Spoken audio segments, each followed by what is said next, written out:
Have you seen an editorial on Amazon and wondered, how do I get my product in there? Well, today we got the answer. We talked to the general manager of HBW Commerce, Daniel Kim, and we'll tell you all about editorials on Amazon. This is the My Amazon Guy podcast. I'm your host, Stephen Pope, founder of the agency My Amazon Guy. Tune in each week to learn how to grow your Amazon sales. I'm now joined by Daniel. Thanks for coming on the My Amazon Guy podcast. Thank you, Stephen. Well, cool. Everybody who's going to listen to this podcast is simply going to know, like, how do editorials help me grow my Amazon sales? But before we dive into the bulk of what we're going to talk about today, let's get some background. So first about you, Daniel, how did you get involved in this? Yeah, so my journey really starts when I was leaving active duty in the Army. I got connected to a fellow West Point grad who was one of the co-founders at bestreviews.com. So I left LinkedIn. I was working for LinkedIn for a summer, and then I left to join him at bestreviews.com, which is a digital publishing startup. And back when I joined about 5 years ago, their model was to deviate away from a subscription-based model, such as what Consumer Reports have, and they're focusing on SEO, SEM on e-commerce platforms. So I understood how content was being aggregated, understood how digital publishers are starting to understand the growth opportunity on e-commerce platforms and how they're going to execute on content at scale and syndicate on specific e-commerce platforms, and then on layering on top of their current efforts of organic search for their given categories, social, and also newsletters as well. Well, cool. So to help our listeners understand what we're talking about today, walk me through this. So customers going on Amazon.com and they type in best air purifier or whatever, right? And they scroll, the consumer starts scrolling down, and all of a sudden they see this section called the editorials. Right. So what is an editorial? Yeah. Tell me a little bit about this. Yeah. So the reason on Amazon specifically, the reason why Amazon started the pilot and eventually formalized this is because if you think about Amazon, they're becoming the search for everything retail. And one of the goals for Amazon on the Amazon side is for them to incentivize users staying on the platform for a longer duration. Prior to editorials getting embedded on Amazon, the users would come in, check prices, go back out to like a Google search, look at the research, look at pricing, and maybe a good portion of those consumers would be lost. Whereas now with the editorials embedded within the search pages for given categories, consumers the purchasing journey of the consumer is a lot more seamless. So that's one of the reasons why Amazon decided to adopt this. That makes perfect sense to me. Yep.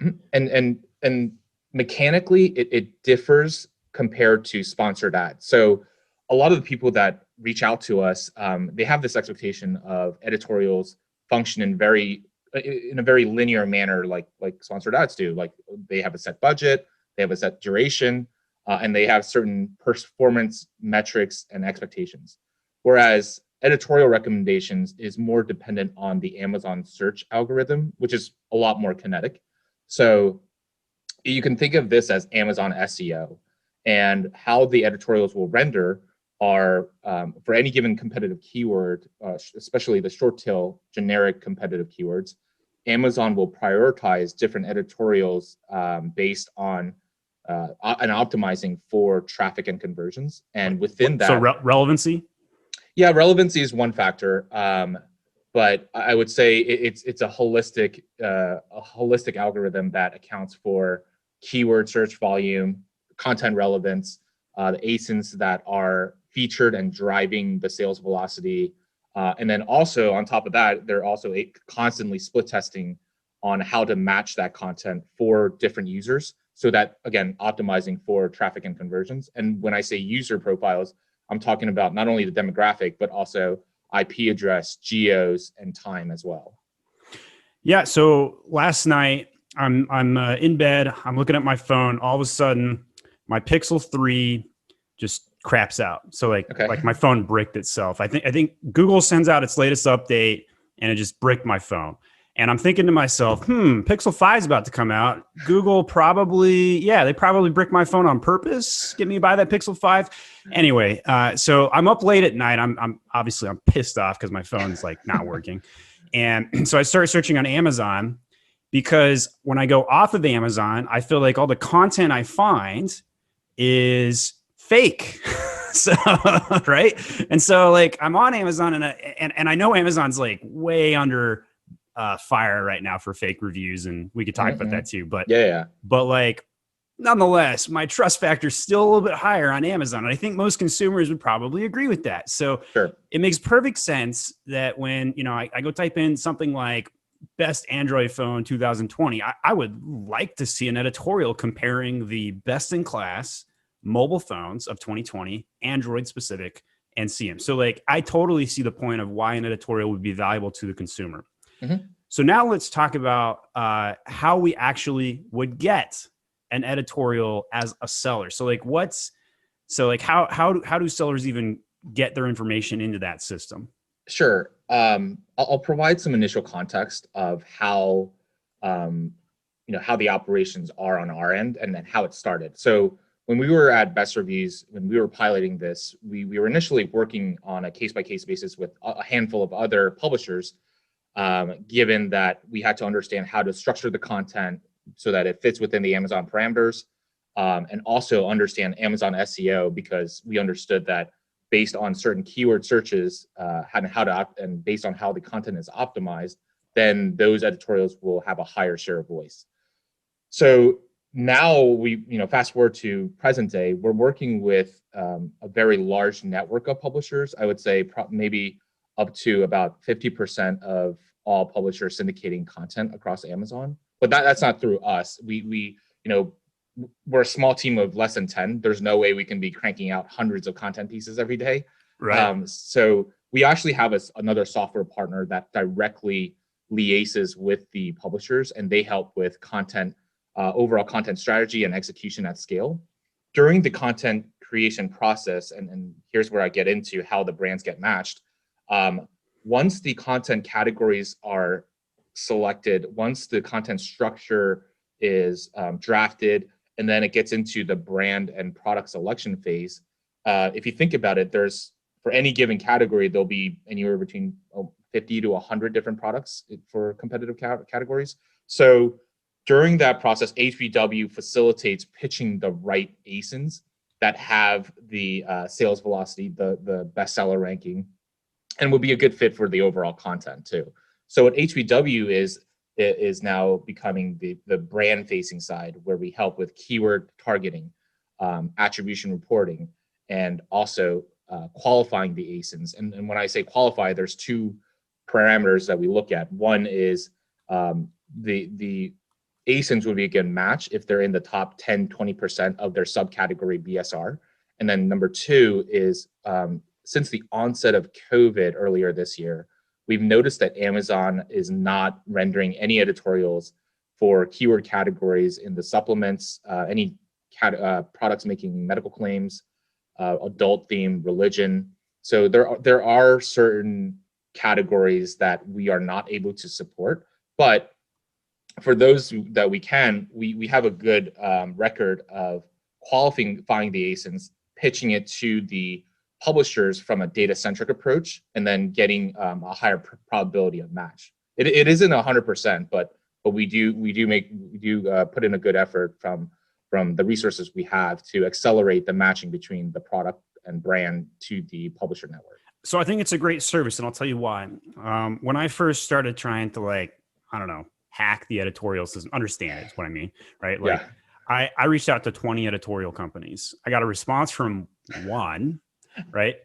And the one we did, we sent a unit to get the editorial written, and then that was March. COVID hit, and then they ghosted us. So it's really, I mean, having been on the digital publisher side, it's really hard for the publishing teams to interact with the brands on an individual basis, really, because they'll ask for to have certain features of their product included. They'll ask about competitor products. So they don't have, quite frankly, they don't have the capacity or the time really to deal with all the brands if they open that channel up. So this is why we made the process a little more nuanced yet programmatic in a way that there is aligned incentives for both the sellers getting acceleration through us, and also from the software partner helping the publisher scale their content on e-com platforms. I mean, that makes perfect sense to me. I used to be a television reporter myself. Okay. I've done a ton of content, and the scale of what we're talking about here is immense, right? So like, Correct. Content is still king. Yeah. I mean, like it's still effective. What are your thoughts on that? Yeah, no. So when you think about the editorials and content, to your point, it's as far as marketing goes, and the feedback we've gotten from hundreds of e-com sellers is that is still a core vertical, that they have to. That's a foundation for their marketing, and then they think about like that's the core of the concentric circle, and then the second would be paid search, paid social, PPC. And then the third, they think about how this overall ties into the organic ranking and conversions. So all this content's being written. There's probably millions of pages of content now. So like, could you, I don't know if you know any of like those numbers, you probably don't, but like, can you give me some sort of like understanding of just how much editorials are out there nowadays? Yeah. So on Amazon specifically, I know that it's an invite-only program. Last I checked, I think there were approximately 200 different publishers participating in this. Feels about right. Yeah. There's probably in the 20-30,000 editorials for categories, and there's plenty more green space. I know that the gross merchandise value driven since the inception is in the billions, and that billions number was essentially zero when this didn't exist 2 years ago. So since then, there's over, I would say, $5+ billion of GMV driven. So when somebody clicks an editorial, that revenue's tracked then? Correct. I believe there is so the way that we're tracking it is that, and the feedback we get is that it's last click attribution and a 24-hour cookie. 24 hours. I mean, that's pretty good. Yeah. It's interesting. Facebook was the last week announced they're going from 30-day down to a 7-day window maximum. I can't speak further to that. It's just more of like a news piece, right? Like, but we're seeing tracking and attribution. It's a hot topic right now in the marketing world. Last thing I'll mention on attribution. So Amazon, they changed the ability for third parties to track attribution, and then they rolled out their own beta attribution program, and it freaking sucks, and it's never worked. And everybody and their dogs is like, I just want to spend money on Facebook to send people to Amazon, but I can't freaking track or tell which ad was it. Was it ad 1? Was it ad 2 that generated? Did I generate any sales from this attribution? Right. I don't know. Amazon doesn't want to give any information out, and you're exactly right. Yep. You're laughing over there. So tell me why this resonated. This resonates because we're noticing that even the feedback from our software partners is that Amazon is very non-transparent about the attribution data. So what we're tracking as of Q2, Q3, a big, like I would say about 50% of mobile transaction data was being suppressed. And that's a lot of traffic being suppressed. that is. And the reason why we have strong conviction on this is that the number of editorials are increasing on the Amazon platform, but the attribution that's being reported is plateauing, and specifically in the mobile sections. So is it because like certain phone types, or you just think Amazon's doing it on purpose? What do you think? That's, I mean, speculation. I know, but it's a lot of speculation, but yeah, probably. I honestly don't know, but I know that Amazon does negotiate a rate card with the publishers, so the onus is on them to provide attribution reporting to the publishers. But I mean, who knows how that process goes? All right, so that makes a lot of sense. So we talked about kind of the history of where editorials have been and kind of where they are today, and it's clearly heating up. Where do you think the puck is going, to use a hockey metaphor? If we want to get in scoring condition here, and I want to be where the puck is going to be, what are your Sure. predictions? Yeah. So if you think about the intersection of media, tech, and commerce, and it's more specifically on Amazon. So we understand that Amazon Onsite is a very attractive marketing lever for brands. And we get a lot of demands for a couple things. One is, hey, are we diversifying off of Amazon? And the answer is yes.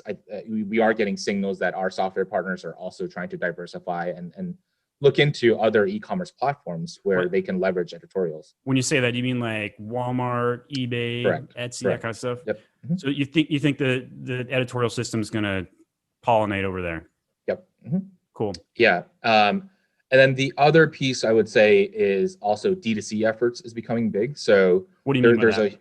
D2C like Shopify, people who don't want to rely on a distribution or a retailer, but go direct to consumer through Shopify, WooCommerce, Magento. So for those platforms, we also are able to connect editorial content and embedding it into the D2C efforts so that we can help with some conversion efforts. The other piece that we're getting feedback on and insight into is that publishers too are trying to get granular with how they target audience bases. So, if there's Prime Day, if there's promos coming up, publishers don't know about these. So we help, facilitate information sharing and provide them, hey, these categories are going to have seasonality impacts. These certain brands are looking to have promos, and so we have a programmatic way of providing that information, and the publisher can accept or not accept based on their overall content strategy and goals. But it's a more nuanced way to not only match content to audiences, but also drive offsite traffic into either Amazon, the different e-com platforms, or to the D2C pages as well. Got it. Okay, so now let's talk logistics. Yeah. So I sell wine glasses on the side. So I use this as an example all the time. Sure. So let's say I want to get an editorial for my wine glass. Do I need to give one of my wine glasses to the editorial teams?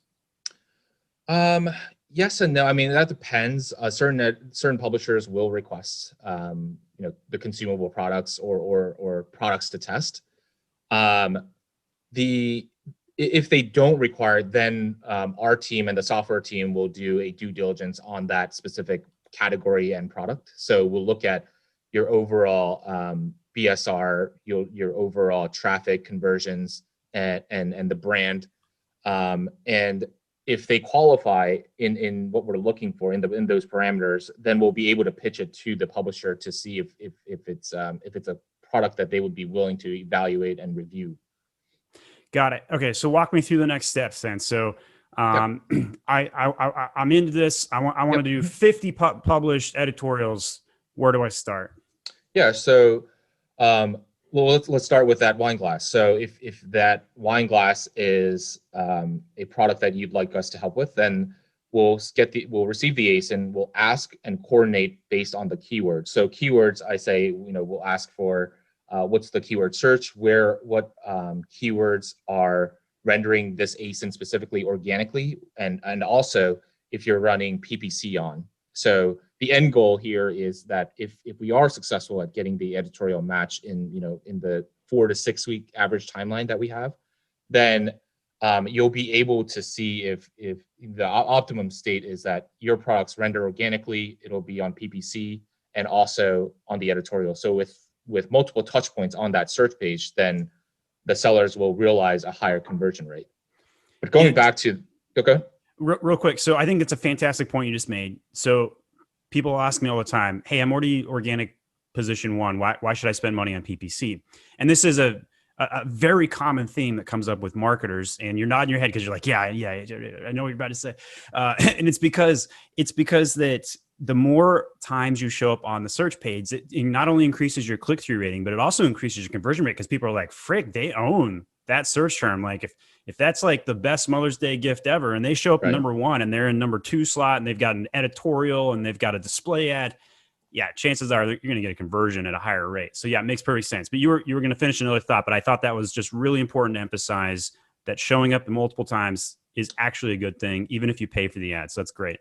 Yeah, we have sellers who are like top 10 in the overall category, and they continue to be very aggressive with PPC and request support on editorials, because just to your point, the way that Amazon or e-commerce search algorithm works is based on historicals as well. So the more sales velocity you have, the higher chance of you sustaining the organic positions. And then the other thing we're starting to see is that the products will also render onto the competitor. If you see the sponsored section of the competitor product pages, then if you have higher sales velocity, then your products, for the PPC efforts, pulls them away, acquisition off your competitors. Yeah. Exactly. All right, cool. So keep going back to the logistics then. Yeah. So like, hey, so I'm interested. I talk to you, then what?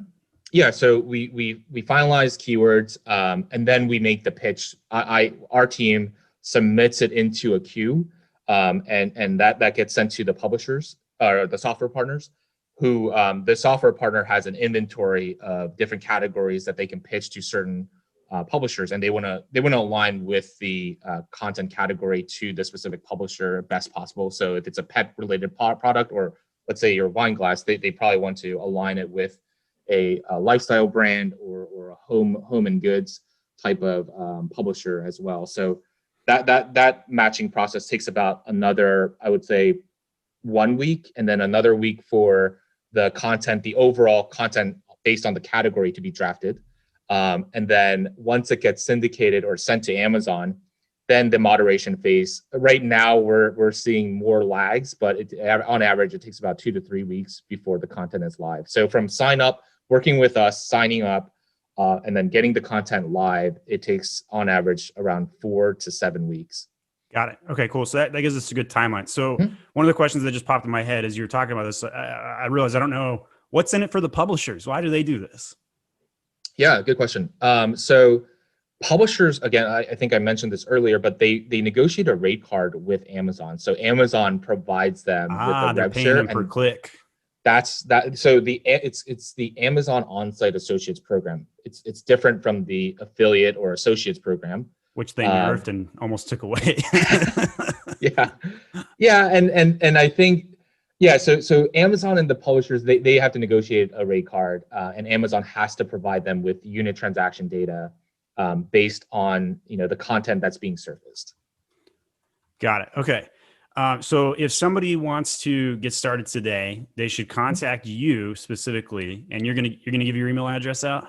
Yeah, it's Daniel@hbwcommerce.com. We'll put that in the show notes. And if they say that my Amazon guy sent you, so put my Amazon guy in the subject line, you'll cut them a promotional code off the cost of using your service. Yep, will do. Perfect. Last question for you. What makes your heart sing? And you can take that any way you want. Yeah, thanks for asking that. I think it's realizing how this can be paired with the overall marketing journey to help brands scale. So we understand that bigger brands come to us for help as well, but it's really neat to see brands that are up and coming, that we understand the owners did a great job building a product and a brand from, let's say, 0 to 200, and they want to take it to the 200 to 1,000 level, and they're coming to us to access channels. Maybe they don't have the network or the right capital, and then this is where we come in to help scale their product and brand digitally. And I think that's a really neat journey to be a part of. Well, Daniel, thank you for coming on the My Amazon Guy podcast. We really appreciate you sharing your insights. I don't think I see any other podcasts out there talking about editorials, so we might be first to market on that, hopefully. So great to have you on, and we'll probably bring you back as things develop and change. I suspect we're going to see a lot of changes over the next year when it comes to content. So thanks for coming on. Absolutely. Thank you, Stephen. All right. That's the My Amazon Guy podcast. Have a good one, guys. This was the My Amazon Guy podcast with Stephen Pope. Each episode helps you grow your sales on Amazon through ideas on traffic and conversion rate improvements.